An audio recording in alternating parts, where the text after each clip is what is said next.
lines from the powerhouse won the day for alternating current.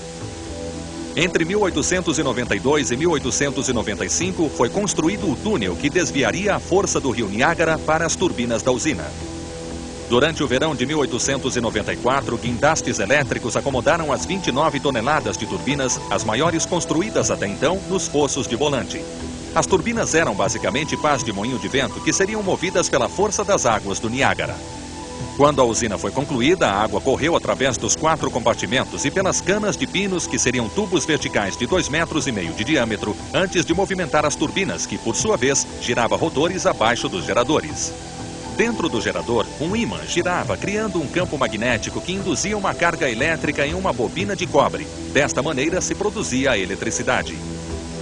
Em 1896, a estação de força de Niágara começou a transmitir energia por 27 quilômetros até Buffalo, Nova York. Mas foi só em 1901, na exposição pan-americana no recinto da Feira de Buffalo, que o público em geral pôde testemunhar um enorme painel demonstrando a maravilha da transmissão elétrica a longa distância. Para transmitir eletricidade até esta distância, transformadores na usina aumentaram a voltagem para 11.000 volts, 4 vezes a voltagem de uma usina de 1891 que Westinghouse havia construído.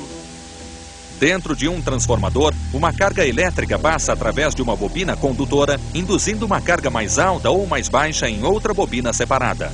As voltagens se multiplicam na razão do número de giros na primeira bobina sobre o número de giros na segunda. What the Westinghouse engineers understood very clearly was that large power plants, which could produce large amounts of electricity, which could serve larger numbers of people over a wider area, needed the use of transformers to increase the pressure of electricity, to be able to push it longer distances. A usina do Niágara fornecia não só um diagrama técnico, como também um modelo econômico que seria duplicado várias vezes no decorrer do século seguinte. É construindo que se consegue. Neste caso, a indústria pesada se congregaria em torno desta fonte de energia confiável e barata. There was a fellow in Pittsburgh named Hall who had an early process for the producing of aluminum using electricity. So he moved his company from Pittsburgh to Niagara Falls. When the power became available, that company went on to change its name to Aluminum Company of America, and as we know today, it's the largest aluminum company in the world. Com o fluxo de eletricidade saindo da usina de energia do Niágara, ficou claro que a corrente alternada chegou para ficar. Depois do Niágara, até mesmo Edison substituiu a tecnologia DC pela AC. I think it would be very fair to call George Westinghouse the father of the modern power plant. He was the catalyst. He was the person that had the commitment for this 10-year period of time to pull the resources to make alternating current successful. Nas décadas seguintes, a evolução da engenharia elétrica de turbinas, geradores e transformadores levaria o homem ao sonho de uma fonte de força hidráulica maior e melhor. Este sonho culminaria na represa Hoover, 40 anos depois da primeira geração de eletricidade do Niágara. Com 19 metros de altura, pesando 6,5 milhões de toneladas e formando um lago de 240 quilômetros, Hoover representa um assombroso aumento em escala comparado ao Niágara e ainda é a maior represa do mundo. Sua transmissão de voltagem, de 287.000 volts, diz tudo sobre o grande salto da engenharia. A number of people compare Hoover Dam with the earlier Niagara Falls installation. The difference between the Niagara Falls of the early 1890s and Hoover Dam in the mid-1930s is the improvements in technology over that period of time. Larger, much more efficient generators, and most importantly, very high voltage or high pressure transmission systems. Whereas people 17 miles away from Niagara Falls could receive electricity in the early 1890s, by 1936 and 37, when power was coming out of Hoover Dam, it was going over 250 miles to Southern California. Nas décadas entre o estabelecimento de Niágara e Hoover, as companhias de energia privadas floresceram por todo o país. Não demorou para os proprietários perceberem que a fusão era o único meio de lucrar em uma indústria que exigia tanto investimento para a construção de infraestrutura. Tom McCarter had been the Attorney General of New Jersey. His idea, which was very novel at the time, was to basically draw a line between New York City and Philadelphia and buy up all the municipal light and gas companies and traction companies that existed between those two major points. And by doing so, he was able to generate the critical mass necessary to go out and begin to fund the tremendous infrastructure that was going to be required to build the electric system. Também foi um salto importante no crescimento da rede de transmissão. Mais clientes significava grande receita e expandir o serviço poderia compensar o gasto de manter linhas de transmissão ligando múltiplas usinas a uma rede regional. Este sistema gerou as gigantescas redes de transmissão interestaduais que hoje cobrem milhares de quilômetros quadrados. Melhorias na tecnologia de transformadores e altas voltagens significavam que a energia poderia ser enviada cada vez mais longe. By 1903, you had over 100,000 volt technology, which meant you could push that electricity 150 miles or more. By the early 1920s, you had 220 and 230,000 volt technology, which meant literally anything within a range of about 300 miles of the power plant could receive electricity. O burro de carga desta rede é a subestação de transmissão, como esta fora de Athens, na Geórgia, onde é realizado o trabalho de aumentar e diminuir a voltagem.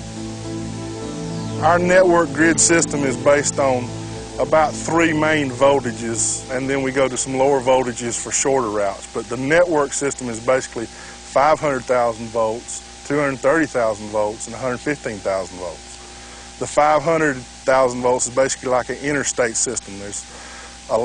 It travels from state to state, and there's about 5-6 main arteries across the state. The 230 kV system is sort of like the U.S. highway system. There's more routes, but still not the largest number. There's the largest number, the 115,000, which is more like the state highway system. Carries power from town to town, all over the smaller towns, medium-sized towns, and to other areas to feed different loads. Os transformadores na subestação alteram a voltagem e assim a eletricidade pode ser direcionada para onde for necessário. We're standing in front of the 230 to 115 kV transformer, the big box here. The transformer converts the 230 kV voltage down to 115,000 volts and then supplies power to the 115 bus, which is then shipped out across the 115 kV grid. A eletricidade corre ao longo da linha de força de 115 kV e é reduzida ao se aproximar de seu destino, as residências particulares. This is a typical distribution transformer serving a home. Distribution lines either 12,000 or 25,000 volts. It's stepped down to 120 to 240 volts to feed the house for the normal television, lights, appliances, everyday use. Este tipo de uso diário tem abastecido a demanda de energia através do século com o aumento do consumo e desejo de conforto. Para atender às necessidades elétricas básicas da sociedade, os serviços construíram usinas do tipo pão com manteiga. A seguir, o que consome 36 mil toneladas de carvão por dia e nunca precisa de descanso. No estado de Barstow, Geórgia, está a segunda maior usina a carvão nos Estados Unidos, a usina Bowen. De propriedade e operada pela Georgia Power, a instalação produz em 15 segundos toda a eletricidade que uma residência utilizará em um ano. Com exceção da energia hidroelétrica em estados ricos em água, a maior parte da eletricidade do país tem sido gerada em usinas a carvão. No seu auge, o carvão era abundante, enquanto a preocupação com o meio ambiente era escassa. Os investimentos jorraram nos serviços públicos e as usinas a carvão ficaram maiores e mais eficientes. Power plants went from small cottage industry to big, massive power plants. They were taking this steam cycle and really wringing every ounce of energy from it that they could, and doing so in a very efficient way. Basically, the way you generate electricity. You take water, and the simplest cycle is you boil it, and you create steam, and you pressurize it with this amount of heat that you're introducing into it, and you put it through a turbine. And the turbine is a simple fan. And as you introduce the high-pressure steam, it turns a generator. Mas este simples ciclo de vapor era esbanjador. It would take about 10 pounds of coal to produce the amount of energy that it would take to light a 100-watt light bulb for an hour. That's a very significant amount of coal. Today, through technological changes, we've been able to bring that down where now we're far under 1 pound of coal to produce the same amount of energy. Foi preciso uma combinação de disciplinas para afetar este tipo de eficiência.